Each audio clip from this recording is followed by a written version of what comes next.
Welcome back. So right now we'll be discussing study session 3. We'll be discussing study session 3 with the topic periodic table. Periodic table. What do we understand by the word periodic table? You must have seen or come across a periodic table before. So what is periodic table? Periodic table is a table that shows elements. It shows elements arranged in periods, that is rows, and groups, that is columns. From this slide, I have here a typical example of what a periodic table looks like. If we notice, we will see that we have the first, the representative letter for each of the elements. The representative letter for each of the elements arranged in rows and in columns. They are arranged in rows and in columns. Now, elements belonging to a particular row or a particular column, they have similar properties. That is why they have been grouped into different groups according to their rows and columns. Why? Because elements in a particular group, elements in a particular group show similar properties. They show similar properties. Now, there are some properties that elements in a particular group exhibit. They exhibit some particular properties. Now, we'll be discussing some of these properties. The first property is what we call atomic radius. Atomic radius. What is an atomic radius? Atomic radius of an element is half the distance between the centers of two atoms of that element that are touching each other. That means that if we have two elements or two atoms, now the distance from the center of one atom to the center of another atom is what we call atomic radius. Atomic radius. We also have what we call, before going to that, atomic radius is also the atomic radius property increases from left to right across the period, and it decreases down the group. Let me take that again. Atomic radius property, it decreases across the period, that is from left to right, while it increases down the group. So we also have ionization energy. What is ionization energy? Ionization energy, or otherwise called ionization potential, is the energy required to completely remove an electron from a gaseous atom. That means that if we want to remove an electron from an atom, the energy that is required to carry out such process is what is called ionization energy. It is the energy that is required to completely remove an electron from a gaseous atom. Like atomic radius, ionization energy increases, moving from left to right across the period. It increases moving from left to right across the period, while it decreases moving down the group. Also, we have what we call electron affinity. What is electron affinity? Electron affinity reflects the ability of an atom to accept electron. So that means that the capacity of an electron the capacity of an atom to accept electron is determined by its level of electron affinity. It is the energy change that occurs when an electron is added to a gaseous atom. It is the energy change that occurs when an electron is added to a gaseous atom. An example of an atom that has high electron affinity is chlorine. Generally, halogen groups, they have high electron affinity. Why? Because of the addition of an electron to this atom leads to a completely filled shell. Now, halogens have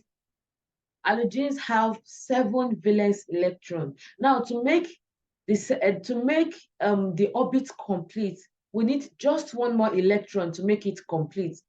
So that means that because they have just one electron more to have a complete shell orbital, that means that the halogens have high electron affinity because they need just one more electron to make the shell completely filled. So electron affinity, the property decreases moving down the group.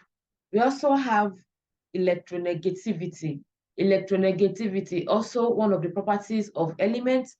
Electronegativity is a measure of the attraction of an atom for electrons in a chemical bond.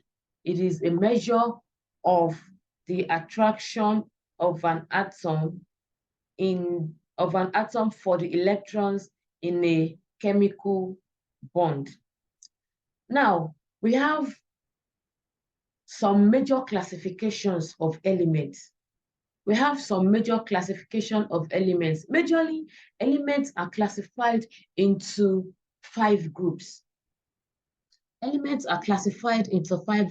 have the alkali metals, we have the alkaline earth metals, we have the transition metals, we have the halogens, and we have the noble gases. Now, alkali metals are located in the group 1. That means the first column on your periodic table, the first column you see on your periodic table. Those elements are called group 1 elements. They are called group 1 elements. And examples of elements belonging to this group is sodium and potassium. We have sodium and potassium. Now, what are some properties of alkali metals? Alkali metals are soft metallic solids. They are soft metallic solids. They are shiny. They are lustrous. They have high thermal and electrical conductivities. They also have low melting points. We also have alkaline earth metals. Alkaline earth metals are group 2 elements. That is the second column of the periodic table. They are group 2 elements. Examples of elements belonging to this group are, we have calcium and magnesium. Now, some of the properties of alkaline earth metals are related to alkali metals, but we have some little difference. Number 1, the atoms of alkaline earth metals are smaller in size compared to those of alkali metals. Their atoms are smaller in size compared to alkali metals. Also, alkaline earth metals, they have higher melting points than alkali metals. And then alkaline earth metals are harder than alkali metals. Now we move to transition metals. Transition elements are located in groups 1b to groups 8b. On the periodic table, on top of the periodic table, we have group 1, group 2, group 3, group 4, group 5, group 6, group 7, and group 8. So that means that transition metals, they fall between group 1b to group 8b. Examples of transition metals are iron, gold, silver, and so on. Now, under these transition metals, we have the lactanides and the actinides. Transition metals are divided into two groups, which are the lactanides and the actinides. Now, what are the properties of transition metals? Number one, they belong to the D and F block metals. That is, they have two valence electrons. What I mean by valence electrons, they have two outermost electrons they have two electrons on the outermost shells. Also, they are hard and metallic solids. Transition metals are hard metallic solids. They are also shining and lustrous, just like alkaline metals. And then they also have some high thermal and electrical conductivity. Now we move to halogen groups. Halogens. Halogens are located in group 7 elements. So generally, group 7 elements are what we call the halogens. Examples of elements belonging to this group are chlorine, iodine, fluorine, bromine. These elements in this group are highly reactive. They are highly reactive, like what I explained the other time. They are highly reactive because they have 7 valence electrons. That means that to make the orbit complete, they need just one more electron to make the orbit complete. So they are highly reactive. They also have high electron affinities. Now we move to noble gases. Noble gases. Noble gases are located in group 8 elements. They are located in group 8 elements of the periodic table. Examples of elements belonging to this group are helium and neon. Noble gases have stable electron octets. They have stable electron octets. That means that they have 8 electrons around the orbit. Around the shell, they have 8 electrons, making the electrons complete. So this makes the electrons quite unreactive. Why? Because they don't have valence electrons. All the electrons are complete. They don't have lone pair electrons. So this makes the elements unreactive under ordinary circumstance. Thank you.